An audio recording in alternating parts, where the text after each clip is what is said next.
Like to call the finance meeting to order. First order of business is roll call. Colwell? Zapp? Here. Long? Here. Todd? Here. Fleming? Here. Crawford? Here. Woodward? Here. Quarles is absent with notice. Middleton?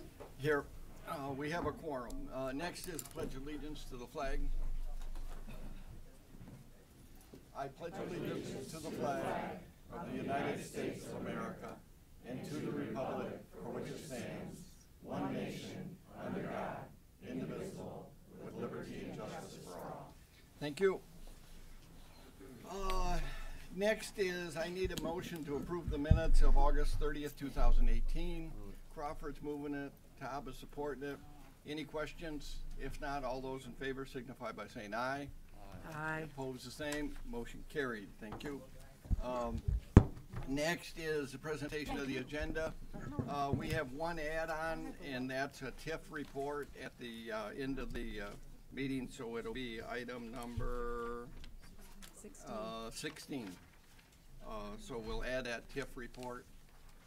Anything else to amend the agenda? Otherwise, I'll take a motion to accept the agenda as amended. Fleming moved it, Zach supported it. Any discussion? If not, the agenda stands. All those in favor signify by saying aye. Aye. Opposed, the same. Motion carried. Thank you. Next is public comment. Is there, we have a great audience today. Is there any public comment from anyone?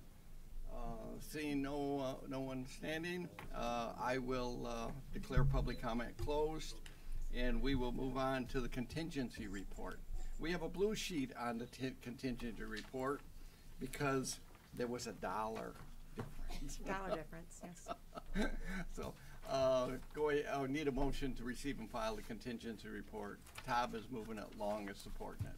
So go ahead, Lynn. Okay, on PDF page 4 of your contingency packet, we are starting out with the 2019 through 2021 contingency packet.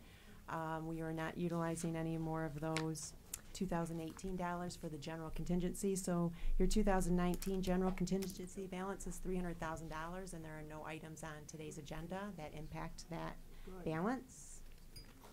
The blue sheet that you have, which is PDF page 10, and now you have a blue copy there. It's for item number 7 on today's agenda for the Sheriff's Auto Theft Prevention grant acceptance in the amount of $108,269, and this is for their grant match portion. And then finally, the utilization of equity on PDF page 17. We have 2 items that impact equity. Item number 14 for the Department of Information Technology for their Identity and Access Management Software Replacement Project is using fund balance assignment in the amount of $1,825,000. And item number 15 on today's agenda, which is for the My Career Quest event that's going to be held later in November of 2018. It's to utilize $5,000 towards transportation costs, and this is an interlocal agreement with Oakland Schools. Okay. That's to transport students to the event. Correct. Yes. Right. Any questions on the contingency report? If not, all those in favor of receiving files signify by saying aye. Aye. Opposed, the same. Motion carried. Thank you. Next, we'll go to communications. Communications A, B, and C. Need a motion to receive and file. Todd is moving it. Long is supporting it. So, yes, Commissioner Todd. I have a question for Under Sheriff Michael McCabe on this Marshall Technical, whatever it is. We're getting this now, but will we have another, I don't know why we're getting it now as opposed to. It's already been done. Okay. We signed this back in October. They didn't send us an invoice until August. So normally we're going to send this down to the University of North Texas, so this will speed the process up. Okay. For, will we have another intern next year? No, we'll be validated now. It was for a validation process. Oh, okay, cool. So And it's a great deal. okay, I also want to say, well, you have some other issues. Never mind, that's okay. And then I have. that it for you, Shelley? Well, no, I have one more. Yeah, I have a Okay. $2 million, wasn't there a $2 million expense? Yes, that's one I wanted to ask about. And I don't see it. Which number? It's under, the software for Oh. Mike. Yeah. Mike, I saw him. Okay, he's coming up there right now. I want us to have this, but again, it's the same thing I keep saying. Are we kind of locked in with all these different companies that we do business with, whether it's, no matter what it is, because they're the only ones who can do whatever it is, you know, the only ones who can provide a bicycle pump to pump up the tires that work on the tires of the bicycles we have in the county type thing. I get it, I understand it, but you know, what if somebody comes up with a better thing, a better whatever it is, bicycle, and we're stuck with the old ones not doing the job they have to do. So that's my question. When do we say, okay, we're looking around and it looks like the company A that we're dealing with for bicycles isn't quite as good as B and we need to chuck everything and go on to B? I don't know when that time comes. I'm not denying this, don't misunderstand Understood. me, yeah. Yeah, thank you, Commissioner. We do evaluate these products on a periodic basis. We are very involved with several of our major vendors and with those product lines in user groups, and also not only in the state, but in this case nationally, with this functionality. Esri is basically the originator of this software product line. They are the market leader, and we have validated that they are still have the best functionality. And we do also provide this capability out to the CVTs as well through our licensing agreement. Okay. So as an add-on too, Commissioner, we invested $10 million in the mid to late '90s on our GIS system, and have invested incredibly over the years since then. The entire GIS platform is built on this technology. Okay. For us to get a different vendor, which there aren't many out there, but if we did, it would be a multi-million-dollar effort to try to reinvent everything. Yeah, and I'm not So I just wanted questioning, you to yeah, be aware, yeah. that's the investment we've made as a county over the Yeah, year, okay. over the years, and it's on that platform. I'm not concerned with the greatness or the viability of the product. It just annoys me. Well, and that- Commissioner, we do, every time a technology like this comes up for renewal, we do look out into the marketplace. This one here is a no-brainer. They're the leader, everything is built on it. But when we have other technologies that come up for renewal, we go out and look, is this the right technology for us? Okay. If we were to forklift this out, what would it cost? Is it worth it longer term? We do a 6-year ROI on every project, so we know whether taking this technology out or not would be cost effective and efficient for the county. We do that for every technology we have. Okay, thank you. Okay. Any other questions on communication? And Phil, thanks for the serenade. Hey, that's what I'm here for, go green. Go blue. Any other questions on communications A, B, or C? If not, all those in favor of receive and file signify by saying aye. Aye. Opposed, the same. Motion carried. Thank you. Next, we'll go to the regular agenda, Circuit Court 2019 Michigan Drug Court Grant Program Adult Treatment Court Acceptance. Need a motion? Eileen and Helene. Commissioner Colwell and Commissioner Zach. Okay. Good morning, Commissioners. My name is David Bilson. I'm the Deputy Court Administrator, and I have two people to my left. I'll let them introduce themselves. John Cooper, the business manager. Jacqueline House Evanson, of the Drug Treatment Court Supervisor. Okay. Commissioners, thank you very much for adding this onto the agenda today. So this is a resolution to accept the SCALE grant, which is State Court Administrator's Office grant that we received for our adult treatment court. We have, as of right now, 65, I believe, participants, both adults and females. Program is running strong. It's run by Judge Kumar, Judge Jerabo, and Judge McMillan. And obviously, I always, when I accept this grant, or when you accept it, I always ask you to consider coming to our graduation. It's a great program. Yeah. And you just had one last week or the week before? The On third. Thursday. So, yes. Yeah, I stepped in on it. Correct. But It's very moving. yeah. Oh, yeah, always is. Anybody that wavers on the support of this, all they have to do is go to a graduation. Yeah. And every one of them that I've ever attended, there's always a participant that says, the day I walked into that court, I hated that judge, and when I left, I mean, he saved my life, and I love him, so. And we don't get very much of that, so in regular court, so yes, it's always a good thing, yes. Yes. So, yes, Shelley.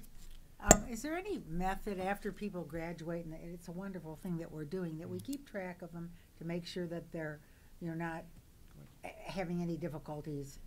Well, actually, we implement, they're on probation actually 3 months after they've graduated, so that we kind of keep them in touch with them. We make sure that they're using their support systems, any kind of treatment that they may still need. So they're still under the jurisdiction of the court and under MDOC supervision.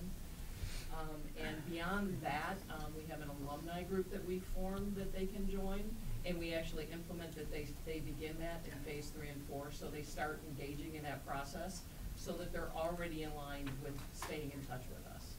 Okay, well, yeah, because you'd hate to have them lapse after. Sure. Absolutely. Okay, are you keeping stats on this at all? On who we. On the success of people that, because we've had this for quite some period of Yes. time. Yes, we not only keep stats, but SCAO does as well. They do recidivism reports too, but we do internal recidivism reports as well. Would be nice Annually, to be able kind to of have update that. them. I think the program's been in effect for some period of time now. It has. It's been in place since 2001.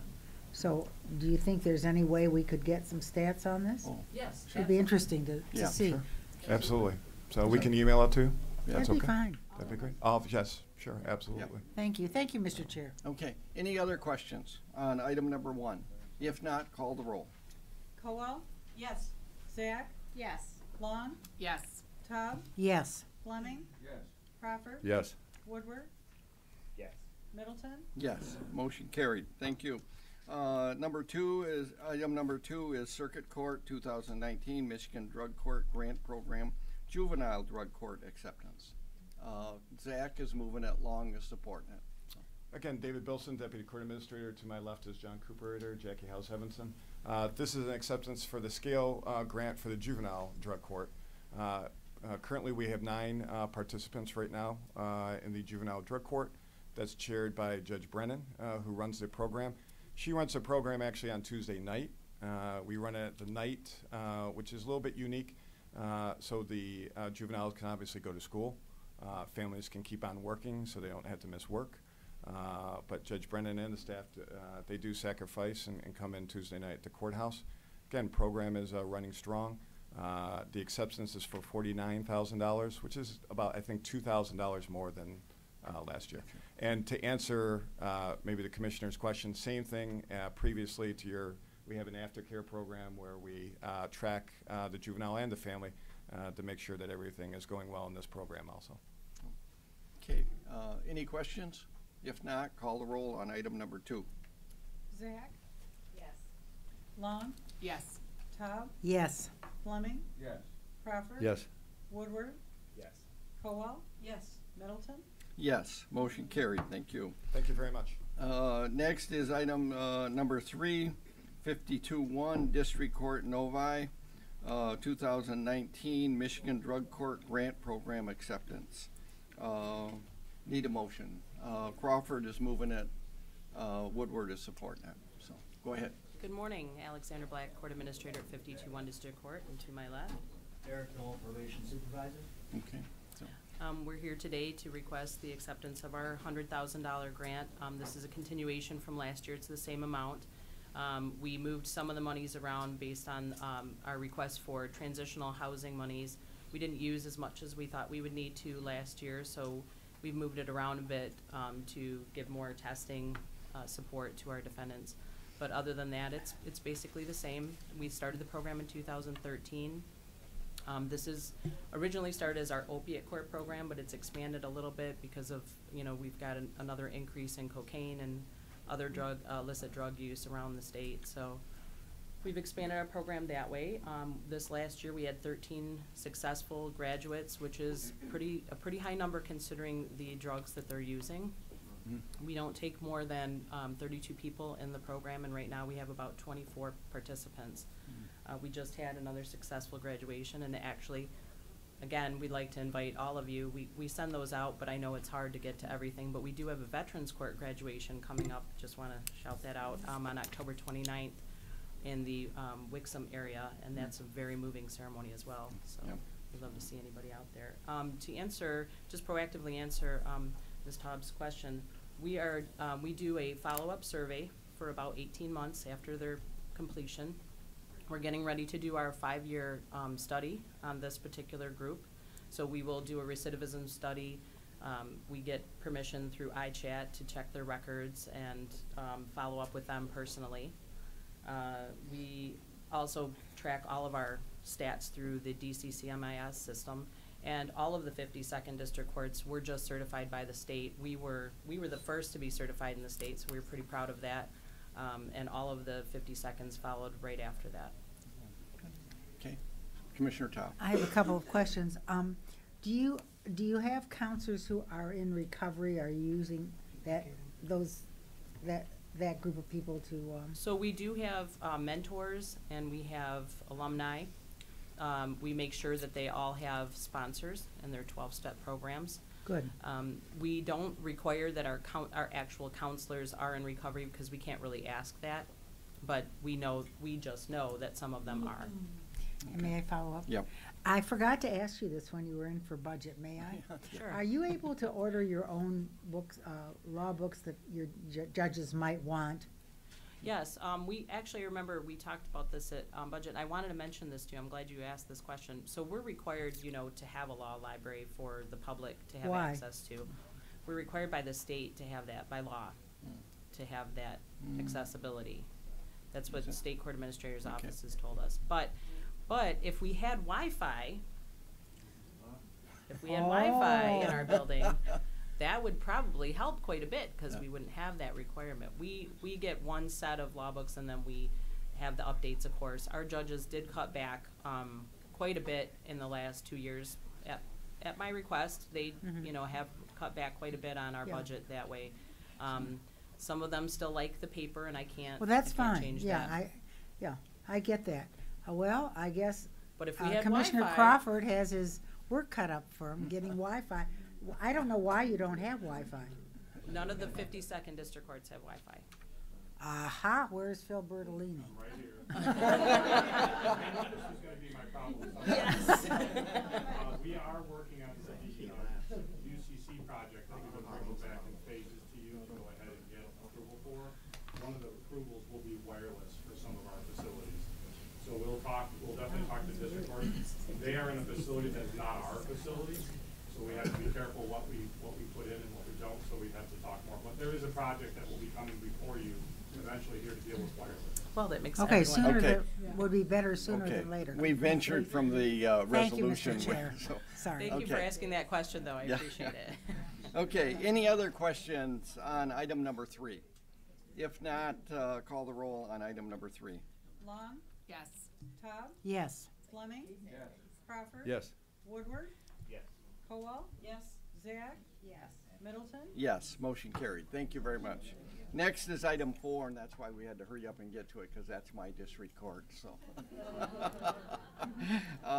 Need a motion on 52-2 District Court Clarkston, Michigan Drug Court Grant Program Acceptance, and I'll move that, and Todd will support it. So go ahead. And I'm still here. Yeah. Their 52-2's court administrator is unavailable today, so Yeah. I'm sitting in for them. And to my left, Carol Bond, probation supervisor. Yeah, Good morning. so, good morning. We're here to request the acceptance of $11,000 for the 52nd Second District Court for their grant. They are asking for more money than last year because there has been an increase in participation, and they also found a greater need for testing for some of their participants. They like to give them some more support. They utilize their funds for their graduation, incentives, drug testing mainly. Yep, and some conference fees For 3 of them. yeah. for So. And, group members. yeah, I stopped in yesterday in the courts. I am and- so glad you did, Commissioner Moore. Yes, and we talked about that as well, when the court, the new court is built someday, then they could have another probation officer to really expand their program properly. But just facilities doesn't allow any extra room. Unfortunately, we're just completely landlocked, and we've got a couple other projects that have to happen, in order to make the building correct for some other things. Public safety obviously is one of them, and so it's cutting other holes out of the building that's already at max. So we just don't have space to put more staff right now, unfortunately. No. Okay, any other questions? If not, call the roll on item number 4. Todd, Yes. Fleming, Yes. Crawford. Yes. Woodward, Yes. Cowell, Yes. Zach, Yes. Long, Yes. Middleton. Yes, motion carried. Thank you. Thank you.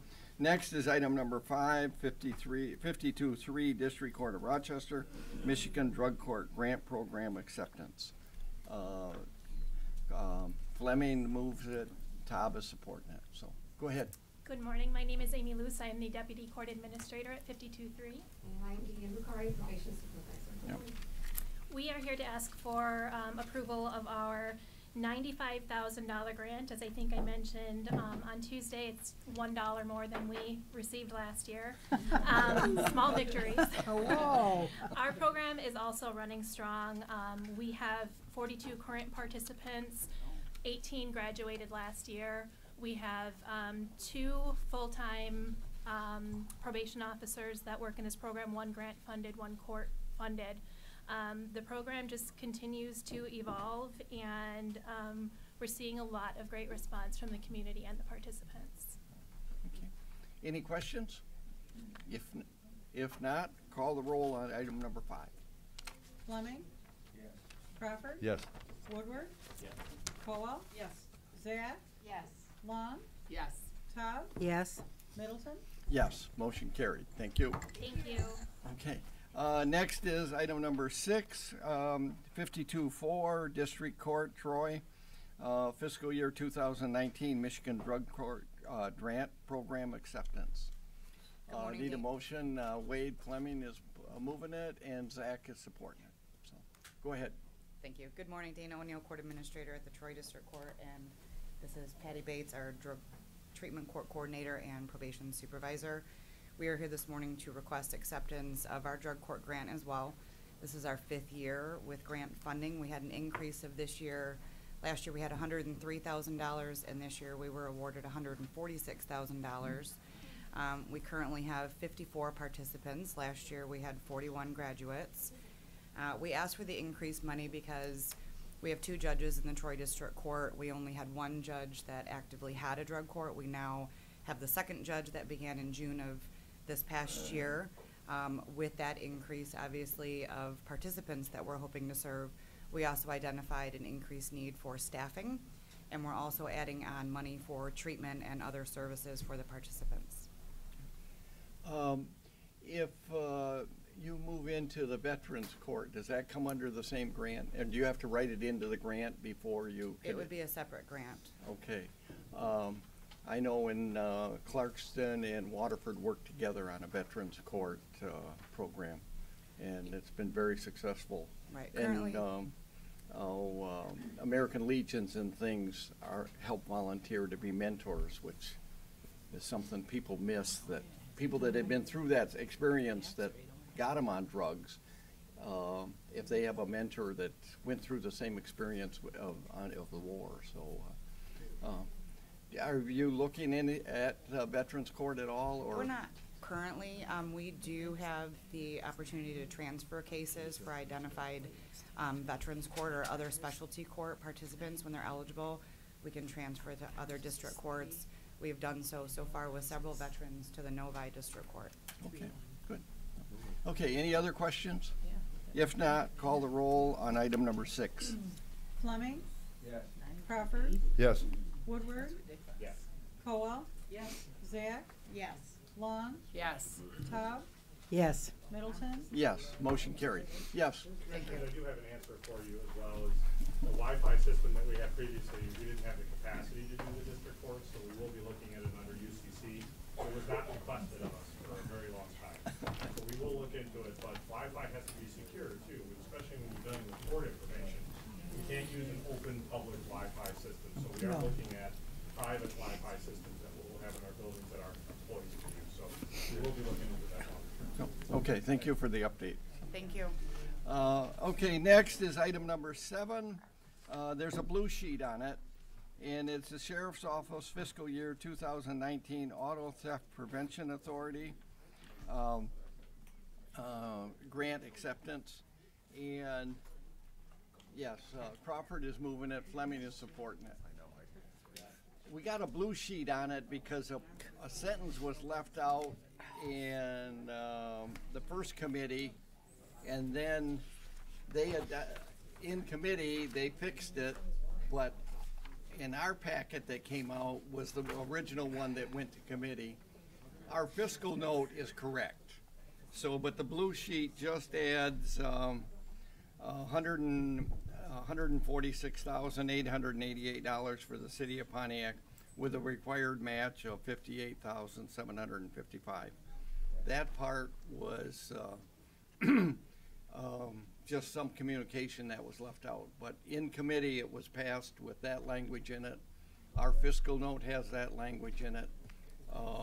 The resolution in our packet had that language left out of it, and it was different than what was passed. So that's an explanation of the blue sheet.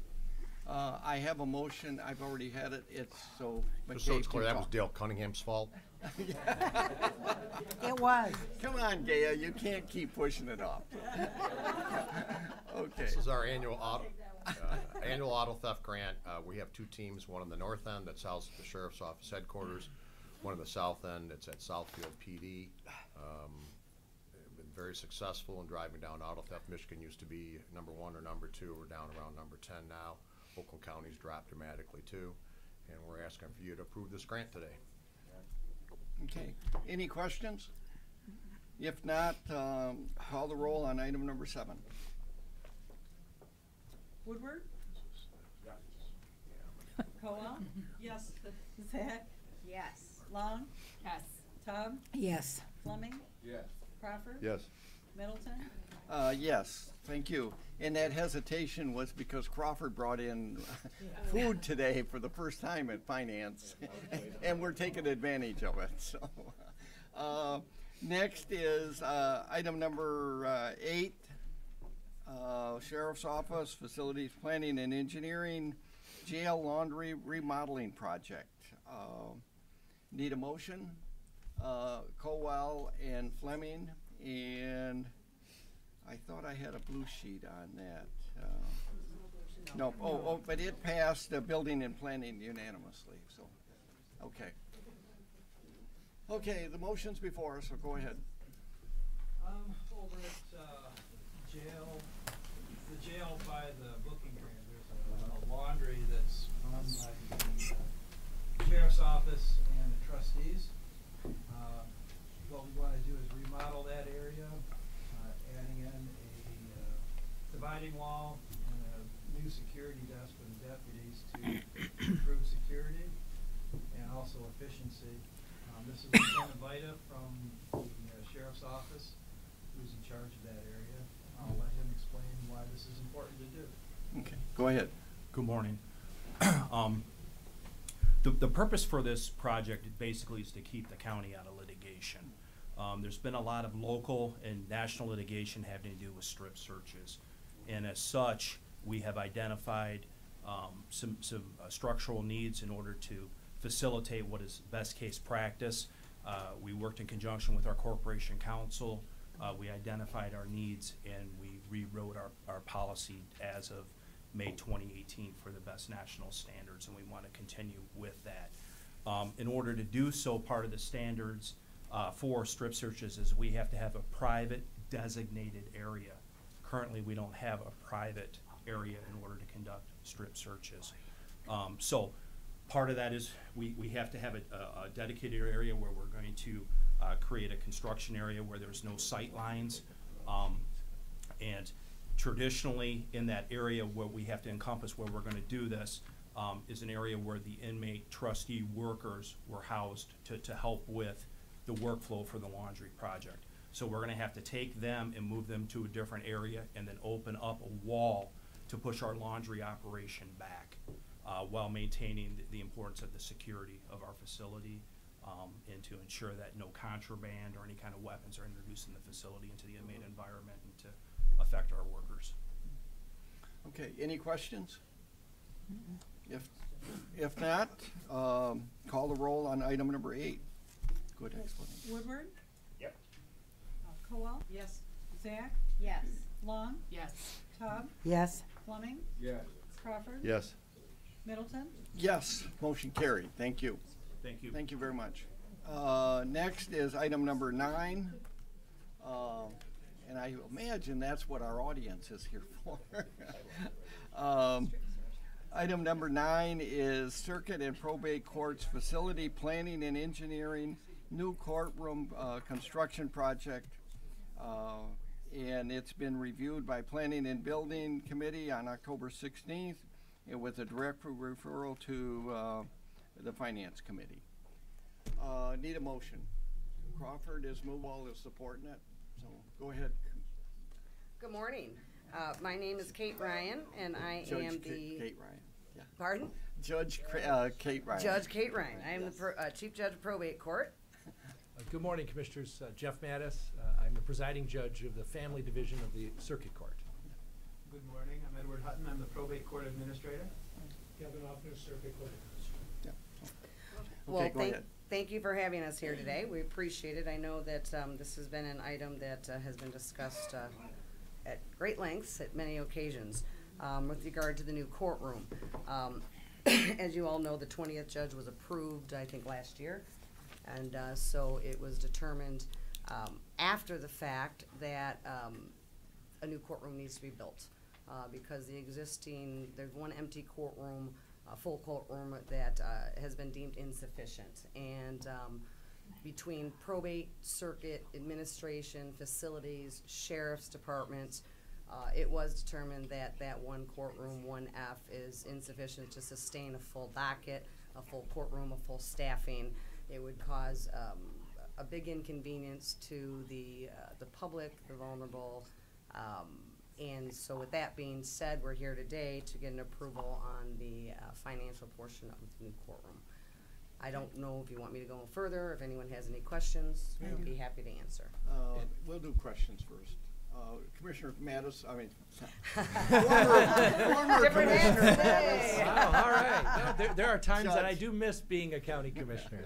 And fairly, Commissioner Taub has a question. Oh, wait, let Mattis yes. comment I first. just wanted to mention one thing. I didn't know if everyone was aware of this, but Chief Judge Ryan of the Probate Court and Chief Judge Kumar of the Circuit Court have been working together on a plan and how to move forward with this issue. In the event, obviously, that you approve it, that the plan is for Judge Hallmark, who currently is in courtroom, I believe it's W1, Yes. will move to the new courtroom, and that will then open up her existing court. And the plan is for a family division judge to move into that courtroom, and that Judge Hallmark's current courtroom. And the result will be we'll have 2 family judges right next to each other, Judge Langton, who's existing, and the additional family judge. And that's going to really create some efficiencies because there's a lot of common, lawyers who come to court for motion hearings, for example, may have multiple motions in front of different judges. And having 2 judges right next to each other will help reduce the time that everyone waits for an attorney to go from one to the other. Referees, there's They a lot share of referees sometime as well, so you can Right. have one There'll referee be where everybody meets. So common it's resources, and it'll make for a much more efficient operation, and Better especially flow. at peak times, which is very helpful because it lets the litigants come in and out of court faster, and it just moves everything faster for everyone. With them. There is enough room, so there's any other requirements or you staff person, there's enough. Are you using enough of that room? I guess Art would probably know more than anybody else, but I want to make, I can answer that. yeah. The courtroom that's being designed, the new courtroom that's been designed, mirrors the newer courtrooms that have been designed in recent years. So it has plenty of staff, it has a holding area, it has conference rooms, it has all the proper facilities in place to accommodate the needs of the court. Okay, so you won't come back in 3 years and say, we need to expand. I'm just, whoa. We're gonna add a loft. Yeah, okay. We're gonna be okay. Okay. All right. I guess I'm in the loft then. Commissioner Mattis, Judge Mattis. I just wanted Did you to have a touch- holding area? I was in your courtroom yesterday. were, Do you have a yes. holding area? Not in the chambers area, but you raise a good point, and that is, for the facility that a judge needs to operate that's being built, obviously you need to have a jury room, where if you have jury trials where the jury can go and deliberate privately, you have staff, like for example, I have 2 clerks and I have a judicial attorney, they need workstations as well as the judge's office. So it's not just the construction of the physical courtroom Right. that the public sees, it's the facilities behind it that you don't often see, but that's all part of what's necessary for the judge to operate and Conference move rooms the for cases. attorneys to meet, try to resolve matters. Yeah. There's I a wanna lot make more sure, to yeah. a I wanna chamber make sure than that all that's there and then some, so that you don't, if you need Yes, another Judge- staff attorney, you don't squish them in on top of each other. Judge Kumar and I sat down at great lengths with the facilities, with Art and Brett and Phil. We had lots of blueprints, and we had the sheriffs look at it, and they made sure that it was a safety issue where these rooms would be. So the answer to your question is yes. Okay. Thank you, though. Thank you, Mr. Chair. Okay, any other questions? If not, call the Mr. roll Chairman, on. Mr. Chairman, just one last comment. I just want to, on behalf of all my colleagues, thank you for your support. You know, what we do obviously affects people's lives on a daily basis, and we could not do what we do without the commissioner's support. So thank you very much. Okay, thank you. If there's no other questions, call the roll on item number 9. Cowell? Yes. Zach? Yes. Long? Yes. Taub? Yes. Fleming? Crawford? Yes. Woodward? Middleton? Yes, motion carried. Thank you. Thank you. Thank you very Thank you. much. Next is item number 10, Department of Management Budget 2018, appointment of local tax rates. Need a motion. Taub is moving it, Fleming is supporting it. So, go ahead. Good morning, my name is Shannon Moore, I'm with Equalization. I'm here with Dave Heber and Sarah Cody. Shh, let's pay attention to the speaker. Annual report, apportionment report. These are the certified rates from the local communities and authorities to be levied in 2018. Okay. There's quite a few millages on the November ballot, isn't there? Yes, there's 7 communities. More than 7 what proposals. usual? Yeah. Well, 7 proposals that will affect 2018 rates, but there is a lot on the November election. Because I know Independence has a road one. I just read in the paper this morning, I think Royal Oak has one for streets and transportation. Yes. Yeah, Parks and Rec. So, No. So we will be back in November with the revisions to the report. okay. So is there any questions on the report? And like you say, you printed like 4 or 5 up, but Because they're wait gonna be until we get revised. the full report Yep. at the end. So, but it's online if you want to study it, right? You guys have a copy, but it is not on our website at this point. Oh, okay. So, okay, Yes. After the December meeting, we'll publish it online. okay. If there's no other questions on item number 10, we'll call the roll. Zach? Yes. Long? Yes. Taub? Yes. Fleming? Yes. Crawford? Yes. Woodward? Yes. Cowell? Yes. Middleton? Yes, motion carried. And on the cover is entrance to Cranbrook? Correct. So, okay, thank you. Shannon has got a list of all the communities having elections in November for may change tax rates. If you guys would like a copy of it, we can make copies right now. What's the number of them? There's 7 communities. 17. That affect 18. Okay. There's Yeah. a bunch of others that will be for next year. Oh, okay. Probably about 25. Wow. That'll start working in 2019, 20, and 21. Okay. Okay, thank you very much. Copy? Next is item number 11. The Miscellaneous Human Resources Department, fiscal year 2019, 2020, 2021, collective bargaining agreement for employees represented by the Michigan American Federation of State and County and Municipal Employees, AFSCME, Council 25, Local 2437, representing Circuit Court and Family Court employees. Need a motion. Colwell is moving it. Long is supporting it. So, Good go morning. ahead, Jody. Before you is a 3-year labor contract for the employees that are represented in circuit court. This includes classifications such as family court caseworker, deputy registrars, office assistant, tech assistant, and account clerk, to name a few. As I said, it's a 3-year agreement. The only change with this contract is for wages. For fiscal year 19, they accepted the 2%. For fiscal year 2020, they have a wage reopener. And for fiscal year 2021, they have a 1% or a Me Too with the general non-representative. And they've accepted a Me Too for all 3 years for healthcare. Okay. And the union has voted in favor of this? Yes, they have ratified this contract. Okay. Any questions? Commissioner Woodward. Are there, thank you, Mr. Chair, are there any non-economic issues in the contract, or is it literally cookie cutter we have? Cookie cutter, pretty much so. Thank you.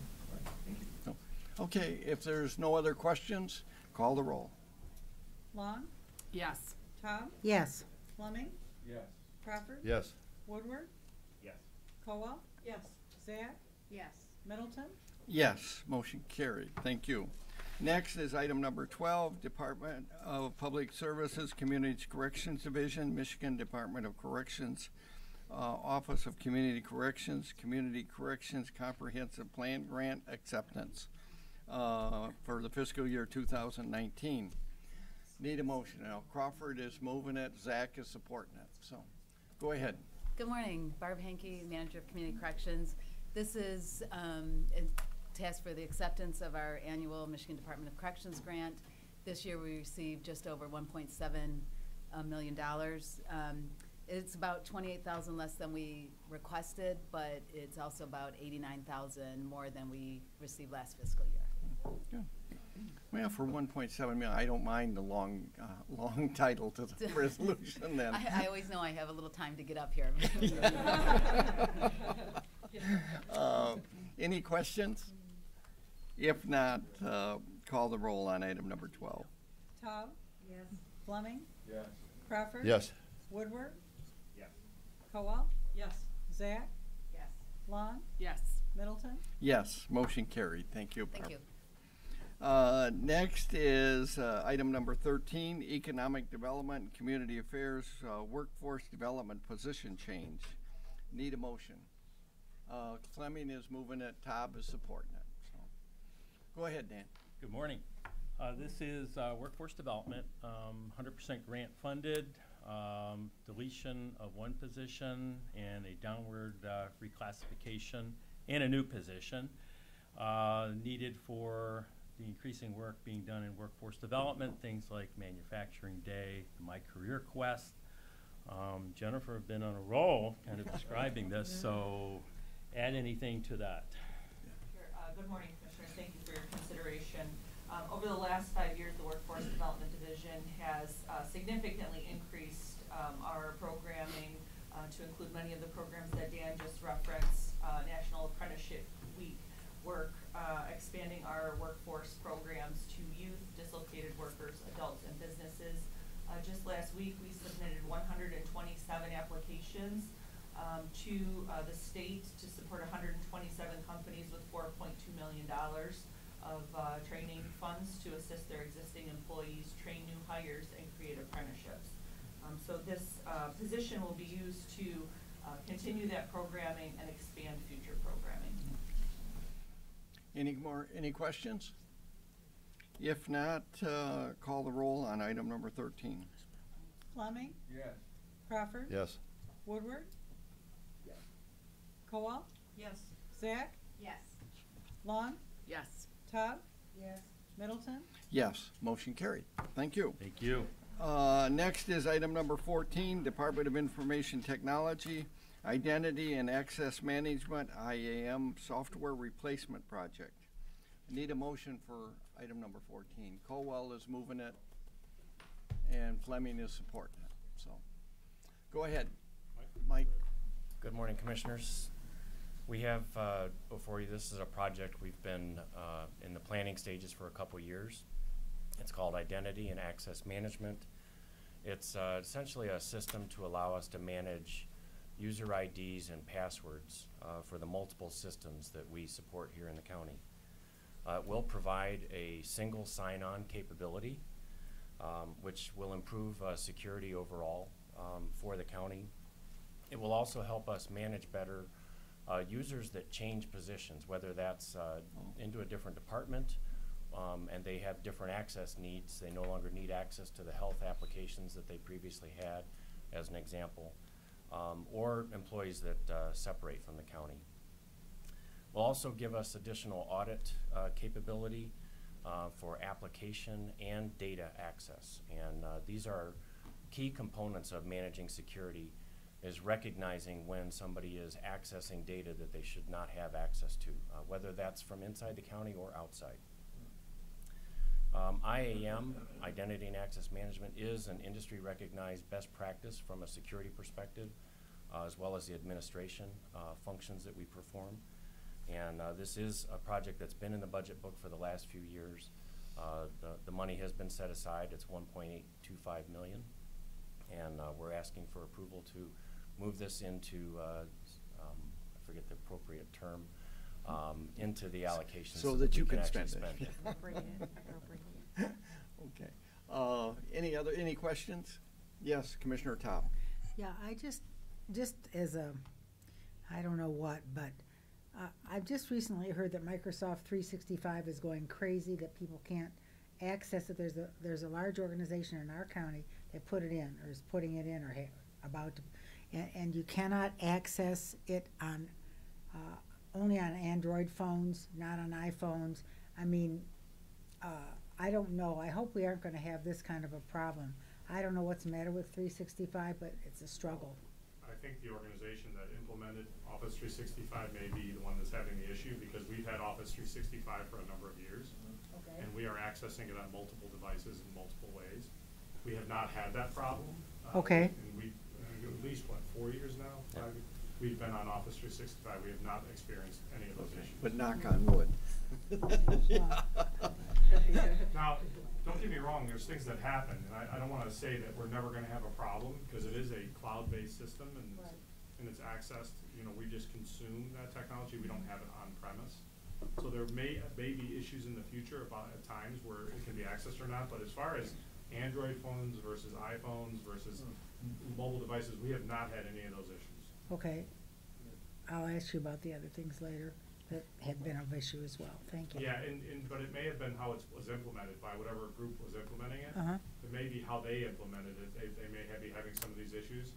We took all that into account, because the other thing too is we look at browsers. You know, so at one time Internet Explorer was the predominant browser. Now it's Google Chrome.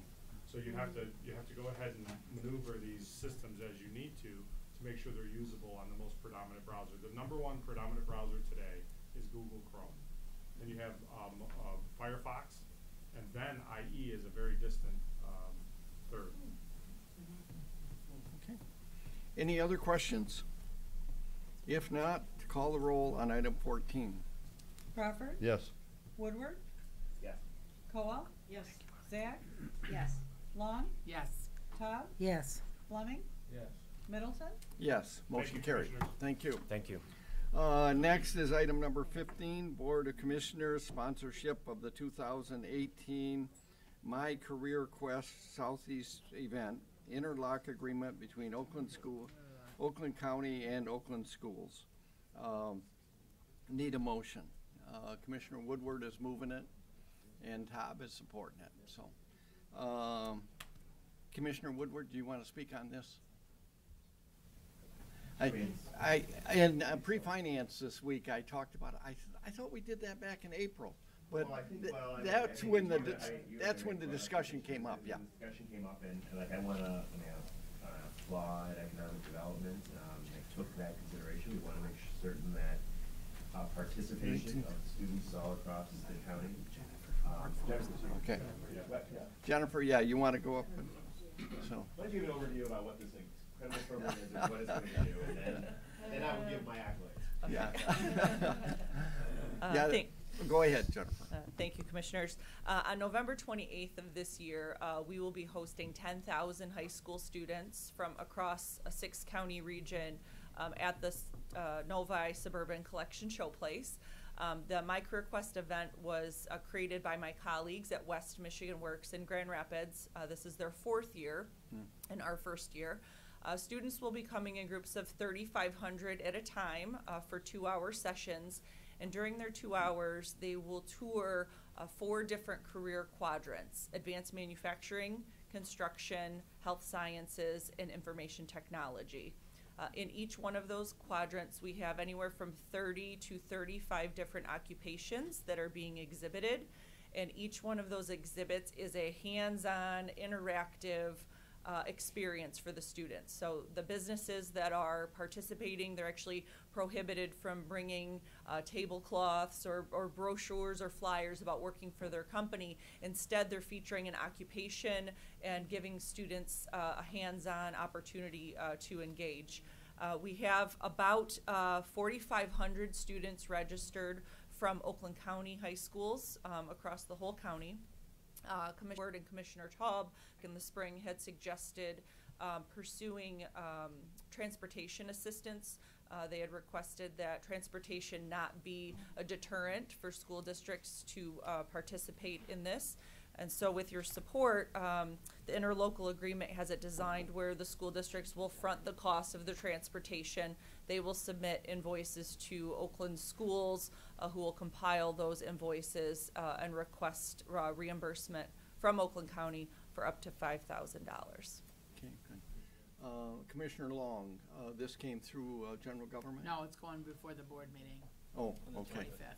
So, yeah, Commissioner Woodward. Yeah, and I think, Joe, because that's talking about, I think this is, like, for a lot of our school districts, that transportation cost is just a cost that they don't have the luxury to afford, and at least we eliminate that barrier so that all students might be able to participate.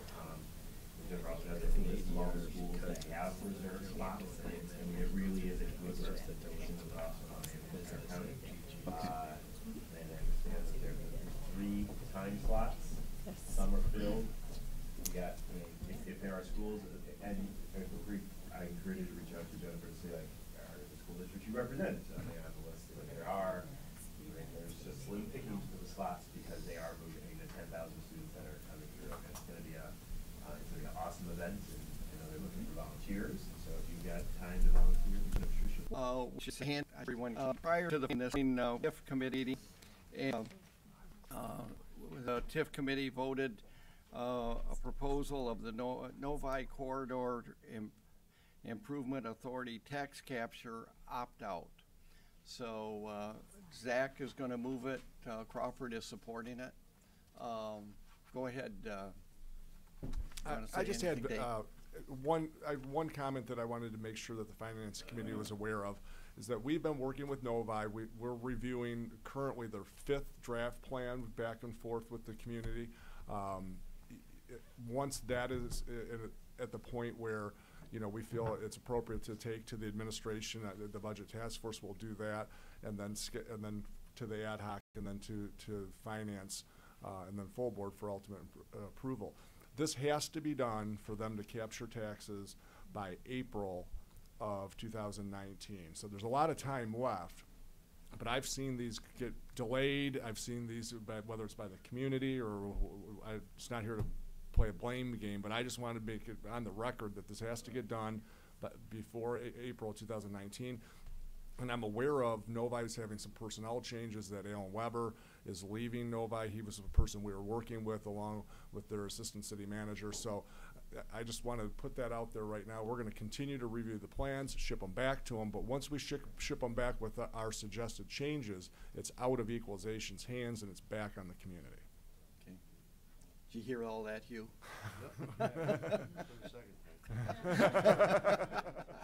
This one's recorded. I'm just kidding. Okay, and the opt-out is our option. We have 60 days to opt out after they have their public hearing. And then that's no sign that we're not going to cooperate. It's only a sign it gives us time to negotiate this contract that Dave was talking about. So any questions on item number 16? If not, call the roll. Kowal? Yes. Zach? Yes. Long? Yes. Taub? Yes. Fleming? Yes. Crawford? Yes. Woodward? Yes. Middleton? Yes, thank you. Is there anything else to come before the Finance Committee? If not, without objection, I declare the meeting adjourned.